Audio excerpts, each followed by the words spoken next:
로얄티를 지불하지 않는 업체 같은 경우는 확실히 이익률이 좋게 나타나고 있기 때문에 이익률이 많이 높다라는 거를 저희가 충분히 지금까지 봐왔고요. 그런데는 지금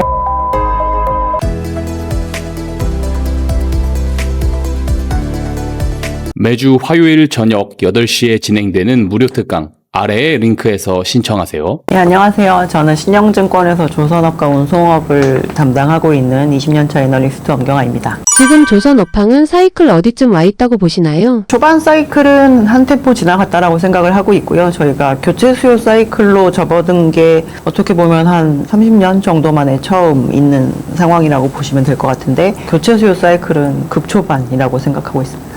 최근 조선주가 쉬어갔던 이유는 무엇인가요? 작년 2025년의 업황을 저희는 좀 반영을 했다라고 보고 있고요. 실질적으로 2025년은 조선업에서 저희가 조선업을 볼 뿐만 아니라 산업을 볼 때 저희가 바라봐야 되는 업황적인 지표와 실적적인 지표에 있어서 실적은 좋았지만 업황은 그렇게 좋다고 보기는 조금 어려운 상황이었습니다. 한마디로 얘기해서 수주 산업인데 저희 수주의 양이 그렇게 많이 받쳐주는 시기는 아니었고요. 2025년 기억해 보시면 그냥 마스가라는 단어에 이제 시장은 많이 집중을 했던 것 같고, 실질적으로 그 부분에서 좀 진행이 된 게 없다 보니 그러한 부분을 이제 주가에 녹여냈던 걸 어느 정도 조금 평균화시키는 좀 과정이 필요했지 않나라고 생각하고요. 그것 때문에 좀 쉬었던 반면 2025년 한 11월 정도부터 다시 업황 지표까지도 좀 좋아지고 있는 상황이었었는데, 그거를 뒤늦게 반영을 하다 보니 최근에 조금 움직임이 강해지고 있다라고 보고 있습니다. 업황 판단에서 가장 중요한 선행 지표는 무엇인지 궁금합니다. 수주 산업이니까 수주 관련 지표인데요. 수주 가격은 아니고 실질적으로 수주량이 받쳐주는 게 가장 먼저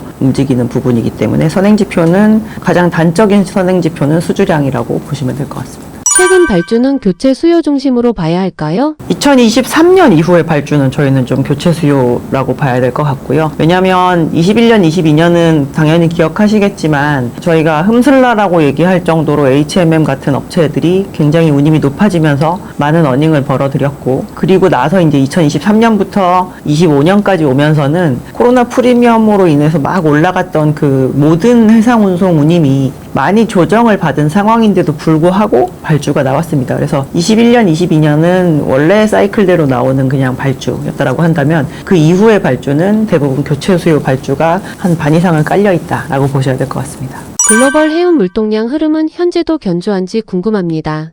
일반적인 소비재나 이런 것들은 그닥 견조하지 않고요. 요즘에 미국의 컨테이너 수입 물동량 같은 경우는 보면은 한 작년 하반기 정도부터는 마이너스를 조금 그리고 있는 상황이지만, 다른 원자재 쪽 그 움직임은 좀 활발한 상황입니다. 전쟁이 나서 많은 물자의 가격이 올랐고, 물자들의 가격이 오른다는 것만으로 굉장히 접근 가능하지 않기 때문에 시장이 조금 위축이 되지 않을까라는 걱정들을 조금 하셨을 것 같은데요. 오히려 여기에서 못 구하면 다른 쪽에 가서 구해야지라고 하는 그런 움직임이 좀 강해서 요즘에 전반적으로 해상 운송은 조금 활발한 기운이 그렇게 떨어지지 않았다라고 볼 수 있을 만한 상황이고, 저희가 실제로 운송에 투입되시는 분들이랑 이제 미팅을 해봐도 각각의 포트에서 이제 채선 현상이 조금 있다라고 얘기를 하고 있는데, 채선이 있다라고 하는 건 저희가 많은 배들이 몰려서 이 부분이 잘 교통체증이 해소가 안 될 만큼 몰려오고 있다라는 부분이기 때문에 운송에 대한 활발한 정도는 전쟁이 나 때문에 특별히 달라진 건 없다라고 보셔야 될 것 같습니다.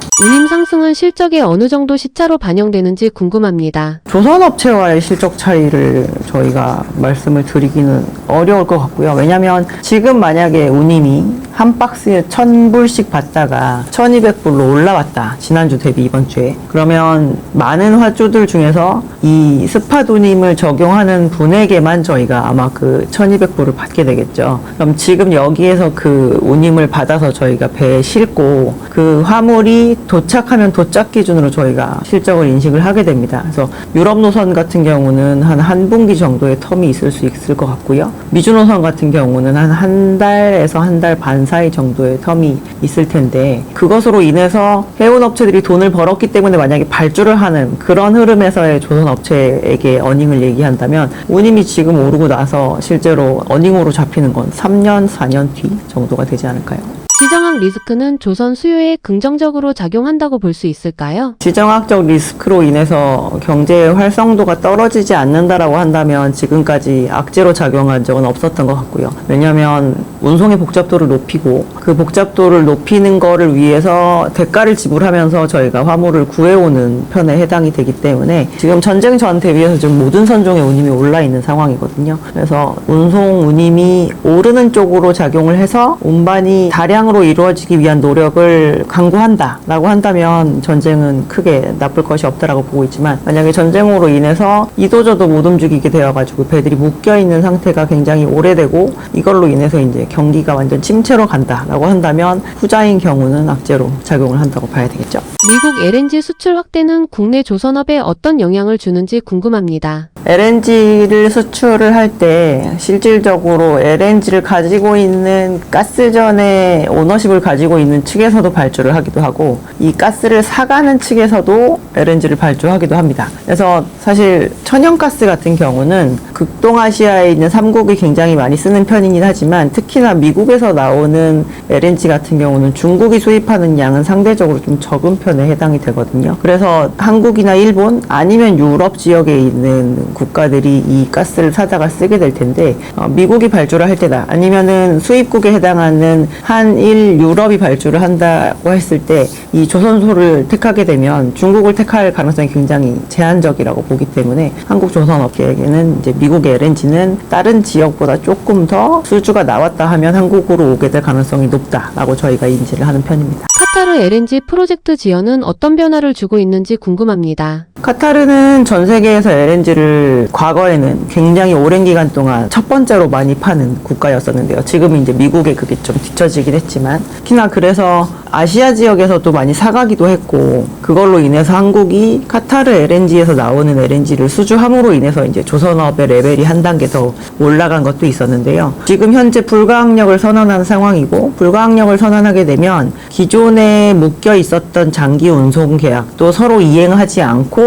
깰 수 있는 그 잠재 요인이 있긴 합니다. 그래서 지금 현재 우리나라 조선업체 기준으로 한 200여 척의 LNG 수주 잔고가 있고, 카타르가 직접 소유하는 LNG는 그 중에서 한 60척 정도 되고요. 중국으로는 지금 LNG 수주 잔고가 한 90척 가까이 되는데, 그 중에서 카타르에서 직접 발주한 물량이 한 27척 정도 되는 것으로 얘기가 되고 있습니다. 근데 만약에 이 프로젝트들이 조금 지연이 되어서 생산 개시를 하지 못하게 되면 이 배들도 필요 없기 때문에 궁극적으로는 아마 조선업체한테 스틸 커팅을 하지 않은 거에 대해서는 우리 좀 미뤄볼까라는 내고를 저는 할 수 있을 거라고는 생각을 하는데, 카타르에서 이 LNG 캐리어를 발주한 주체가 카타르에서 나오는 LNG에 대한 수송에 투입을 하지 않는다고 하더라도 다른 쪽에 투입을 시켜서 기존의 LNG를 사갔던 국가들에게 이 부분에 대한 운송 서비스를 할 수도 있는 상태거든요. 그래서 지연이 된 걸로 인해서 단기적인 피해는 원래 2026년인 올해도 카타르가 추가적인 발주를 하려고 했었는데 그 부분에 대한 진행은 조금 되지 않을 거, 이게 지금 봤을 때는 가장 단기적인 피해 상황인 것 같고요. 기존 것에 대한 진행의 여부는 크게 바뀌진 않은 것 같아요. LNG선 발주는 앞으로도 이어질 수 있을까요? LNG 운반선이 전 세계에 한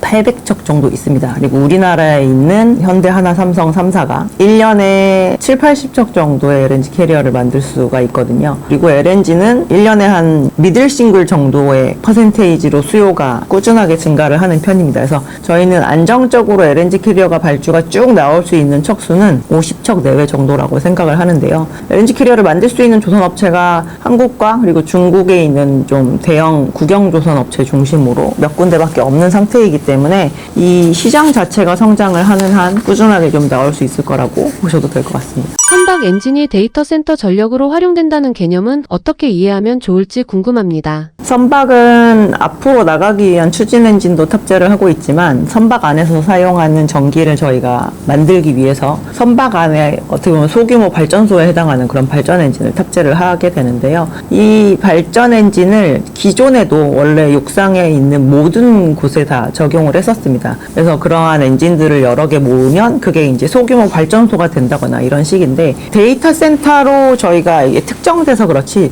데이터 센터도 그냥 전기를 필요로 하는 하나의 어떠한 구조물인 거잖아요. 그래서 거기에 이제 엔진을 도입하면 그 부분으로 인해서 저희가 급하게 필요한 전기를 조금 도입시킬 수 있다라고 하는 그런 개념이라고 보시면 될 것 같고요. 기업 차원에서 필요로 하는 전기 수요이기 때문에 아마 앞으로도 이러한 부분에서의 그 발주가 조금 더 이어지지 않을까라고 생각하고 있습니다. 발전용 엔진 시장은 새로운 성장축이 될 수 있을까요? 저희가 아까도 말씀드렸지만 B2B 시장에서의 전력 수요이기 때문에 지금 시장이 이렇게 움직이는 것이거든요. 불과 한 10년 전까지만 해도 현대중공업이 분할하기 이전 저희 전기전자 사업부, 지금 이제 HD 현대 일렉트릭이죠. 그쪽에서 미국의 전력망이 너무 노후화돼가지고 분명히 교체가 나오긴 할 것 같다라는 얘기를 굉장히 많이 했었는데 이제서 와가지고 이렇게 막 변압기도 필요로 하고 이렇게 전기 수요도 필요한 이유는 미국의 일반적인 개인 소비자들이 아니라 미국의 기업들이 이 전기를 필요로 하기 때문입니다. 그래서 모든 것이 약간 전자화되는 축도 있고 저희 심지어 자동차 같은 경우도 휘발유로 움직이다가 지금 전기로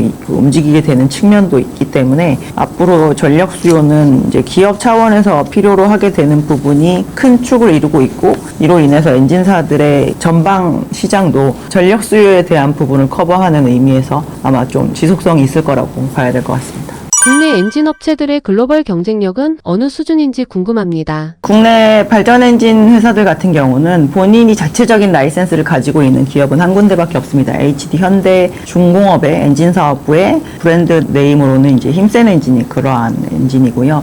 나머지는 저희 바르질라나 아니면은 만 쪽에서, 그러니까 에버런스 쪽에서 만드는 라이센스를 가져다가 우리나라에서 제조를 하는 것이거든요. 근데 제조를 하는 게 굉장히 기술력이 떨어진다라고 보기는 어려운 것이 저희가 지금까지 많은 선박을 만들면서 그 엔진을 적용을 해서 그 엔진이 잘 작동한다라는 거를 입증해 보인 그런 레코드가 있기 때문에 국내에 있는 조선 업체들의 이 발전 엔진 쪽 부분은 다른 어떠한 글로벌 업체들보다 조금 경험치에 있어서는 많이 앞서 있다라고 볼 수가 있을 것 같고요. 그런 측면에서는 경쟁력을 꽤나 많이 가지고 있다라고 볼 수 있을 것 같습니다. 엔진 사업은 조선보다 수익성이 높은 구조라고 볼 수 있을까요? 로얄티를 지불하지 않는 업체 같은 경우는 확실히 이익률이 좋게 나타나고 있기 때문에 조선 사업 부문보다 엔진 사업 부문의 이익률이 많이 높다라는 거를 저희가 충분히 지금까지 봐왔고요. 발전 엔진을 하고 있지만 지금 이익률이 완성 조선 업체를 따라가지 못하는 데 중에 뭐 STX 엔진 같은 데가 있는데 그런 데는 지금 민수 쪽에 해당하는 그런 엔진 사업의 매출이 너무 떨어져 있기 때문에 고정비가 발생을 하지 않기 때문인데요.